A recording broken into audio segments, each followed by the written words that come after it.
দাউদকান্দির ঐতিহ্যবাহী রায়পুর কৈলাস চৌধুরী উচ্চ বিদ্যালয়ের অ্যাডহক কমিটির সভাপতি মোহাম্মদ আনোয়ার হোসেন আনন্দকে আনুষ্ঠানিকভাবে ফুলেল শুভেচ্ছায় বরণ করে নেওয়া হয়। 18 মার্চ মঙ্গলবার সকালে স্কুল শিক্ষকবৃন্দরা তাকে ফুল দিয়ে বরণ করে নেয়। এ সময় উপস্থিত শিক্ষকগণ মেধাবী এই ছাত্রনেতার সম্পর্কে বলেন, তার নেতৃত্বে প্রাণপ্রিয় বিদ্যাপীঠে শিক্ষার পরিবেশ ফিরে পাবে।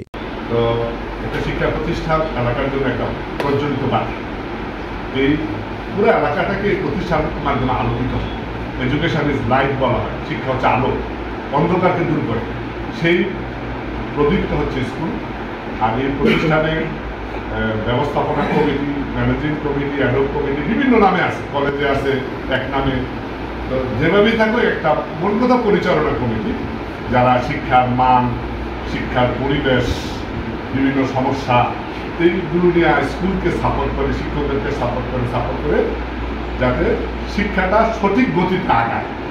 তা আমাদের বিশ্বাস, আমাদের যে নতুন সভাপতি উনি একজন প্রতিভাবান একজন শিক্ষাবিদ। সরকার কর্তৃক এবছরই প্রথম সভাপতির জন্য স্নাতক পাস বা ডিগ্রি পাস নির্ধারণ করেছে।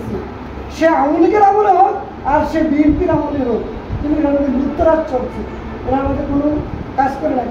প্রধান শিক্ষক মনে করছে আমি যদি আনন্দের হাম সভাপতি, আমি যদি আনন্দের হাত না করি আমার সভাপতিটা চলে যাবে, আমার মাস্টারটা চলে যাবে। একটা শিক্ষক আসলে কথা এর মধ্যে 2 ঘন্টার কথা বলে স্কুলের কথা শেষ করা যাবে না। তবে আনন্দ হয়েছে আমার ছোটো ভাই, আমি আনন্দের একটা কথাই বলতে চাই, এই স্কুল আমরা আগামী এখন আমরা মনে করবো রায়পুর স্কুল 2025 থেকে নতুন জীবনে শুরু হচ্ছে।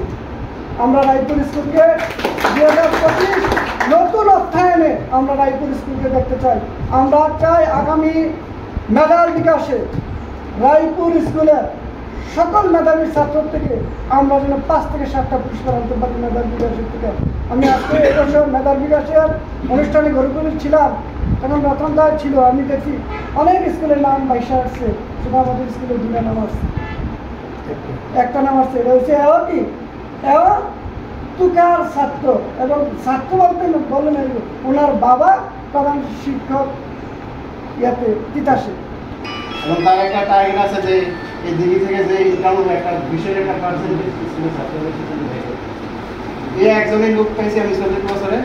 এবং মানে একদম ধীরে সত্য হলো যে বিভিন্ন কমিটির লোক আসছে, তাদেরকে বিভিন্নভাবে গত হেডমাস্টার এই স্যারের সামনে বলছে যে দেখেন ইয়ারে ডেকে আনো, গ্রুপে ডেকে আনো, জিজ্ঞাসা করো কতবার কত মানুষ আমাদের খাম কি স্যার, মানে কমিটির লোককে খাম জমা। আমি ব্যক্তিগতভাবে আমি কি করছি, আমি গত প্রায় 6 বছর ধরে আসছি, আমি 2বার ইলেকশন করছি, 1 লাখ টাকা খাওয়াই। সম্মানিত উপস্থিতি, আমরা যে নতুন সভাপতি পেয়েছি, আমরা অনেক সভাপতি দেখেছি, মানুষ তার কর্মে বেঁচে থাকবে, কেউ কখনো তার ডেকোরেশনের উপরে ভিত্তি করে বাঁচতে পারে না, মানুষ তার কর্মের উপরে বেঁচে থাকবে। বিগত দিন আমরা অনেক সভাপতি দেখেছি, আমি মনে করি প্রত্যেক সভাপতি তার যোগ্যতা অনুসারে চেয়ারে এসে বসেছে, তার বিরোধিতা করার আমার কোনো সুযোগ নেই। আজকেও যিনি আপনি আসছেন এই রায়পুর স্কুলের সভাপতি করার জন্য, আপনার এখানে প্রতিযোগিতা করে আসছেন, আপনার কর্মের কারণে আসছেন, আপনার যোগ্যতার কারণে আসছেন। যার যার দায়িত্ব সুচারুভাবে পালন করে লেখাপড়ার গুণগত মানোন্নয়ন হবে এমন প্রত্যাশা শুধু আমার নয়, পুরো এলাকাবাসীর। ক্লিন ইমেজের অধিকারী, সত্যিকারের শিক্ষানুরাগী, সর্বজন প্রশংসিত ব্যক্তিত্ব, কুমিল্লা উত্তর জেলা স্বেচ্ছাসেবক দলের আহ্বায়ক, আমার অত্যন্ত প্রিয়জন, অত্র বিদ্যালয়ের প্রাক্তন মেধাবী ছাত্র, তার নেতৃত্বে প্রাণপ্রিয় বিদ্যাপীঠে শিক্ষার পরিবেশ ফিরে পাবে। রায়পুর কৈলাস চৌধুরী উচ্চ বিদ্যালয়ের অ্যাডহক কমিটির সভাপতি মোহাম্মদ আনোয়ার হোসেন আনন্দ বলেন, বিসমিল্লাহির রহমানির রহিম। আজকে আল্লাহ পাকের কাছে লাখো শুকরিয়া যে রায়পুর কৈলাস চৌধুরী উচ্চ বিদ্যালয়ের আমি একজন সাবেক স্টুডেন্ট, সেই স্টুডেন্ট হিসেবে আজকের এই স্কুলের অ্যাডহক কমিটির আমাকে সভাপতি নির্বাচিত করেছে।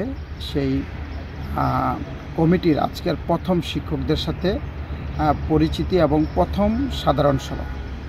তো আমি প্রথমে আল্লাহ পাকের কাছে লাখো শুকরিয়া যে আমি এই পদে অধিষ্ঠিত হয়েছি। তারপরে আমি শুকরিয়া জ্ঞাপন করছি এবং ধন্যবাদ জানাচ্ছি আমাদের প্রিয় নেতা দাউদকান্দির গণমানুষের নেতা ডক্টর খন্দকার মোশাররফ হোসেন স্যার এবং ডক্টর খন্দকার মারুফ হোসেন ভাইকে, যিনি আমাকে মনোনীত করেছেন। ওনাদের প্রস্তাবে আমাদের প্রধান শিক্ষকের কাছে মনোনয়ন পাঠিয়েছেন যে আমাকে যেন সভাপতি করা হয়। তার জন্য আমি আমার নেতার প্রতি কৃতজ্ঞতা। তারপর কৃতজ্ঞতা হচ্ছে আমার এই রায়পুর এলাকার সকল অভিভাবকদেরকে আমি ধন্যবাদ জানাচ্ছি, যারা আমাকে এই জায়গায় আসার জন্য উৎসাহ দিয়েছেন। আসলে আপনারা জানেন এই রায়পুর স্কুল একটি ঐতিহ্যবাহী স্কুল এবং এখানের 112 বছর এটার পূর্তি। আমরা চেষ্টা করব এই স্কুলের শিক্ষার মান উন্নয়নের জন্য কাজ করার, ব্যক্তিগতভাবে যেহেতু আমাকে এখানে দায়িত্ব দিয়েছে। এবং আপনি দেখেন একটা বিশাল মাঠ, এই মাঠের যে খেলাধুলার পরিবেশ, শিক্ষার মান যেন বজায় থাকে, সেই লক্ষ্যে আমি কাজ করার চেষ্টা করব। যেন আমি এখানে আমাদের যে স্টুডেন্টরা আছেন তারা আগের যে রেজাল্ট করেছেন তার চেয়ে যেন আরও ভালো রেজাল্ট করতে পারেন এবং এখানকার যেই মাঠের যে পরিবেশ, এখানকার স্টুডেন্টরা যেন খেলাধুলা করে শিক্ষার দিকে ধাবিত হতে পারে, খেলাধুলা করে যেন তাদের শারীরিক যে চর্চার যে বিষয় থাকে নেশার দিকে না যায়, তারা যেন সংস্কৃতি এবং খেলাধুলা এগুলোর প্রতি যেন তাদের আকর্ষণ হয়। যেন কোনো যে আমাদের যেই স্কুলের দেখেন অনেক প্রপার্টি, এখানে অনেক প্রপার্টি, তো এই প্রপার্টিগুলো কিসের জন্য? এগুলো হচ্ছে শিক্ষার মান এবং স্টুডেন্টদের জন্য কাজে লাগাইতে হবে। আমি চেষ্টা করব যে এখনও আমি জানি না যে আমাদের স্কুলের আয় ব্যয়ের কী হিসাব। আমি যখন পূর্ণাঙ্গভাবে আমাদের স্কুলের আয় ব্যয় নিয়ে কাজ করব, এখানে আমি যদি আমাদের উদ্ধৃত থাকে টাকা, তাহলে আমি চেষ্টা করব যে আমাদের গরিব যারা স্টুডেন্টরা আছে তারা যেন বৃত্তি দেওয়ার একটা সিস্টেম থাকে। মেধাবী স্টুডেন্ট যারা, তারা যেন ফ্রি লেখাপড়া করার সুযোগ পায়। প্রতিবন্ধী যারা আছে, যদি এরকম কেউ থাকে, তারা যেন ফ্রি লেখাপড়া করার সুযোগ পায়।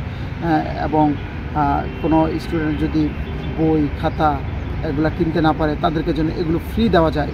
এই বিষয়গুলো নিয়ে আমি কাজ করার চেষ্টা করব। সূচনা community.tv বিনোদনের পাশাপাশি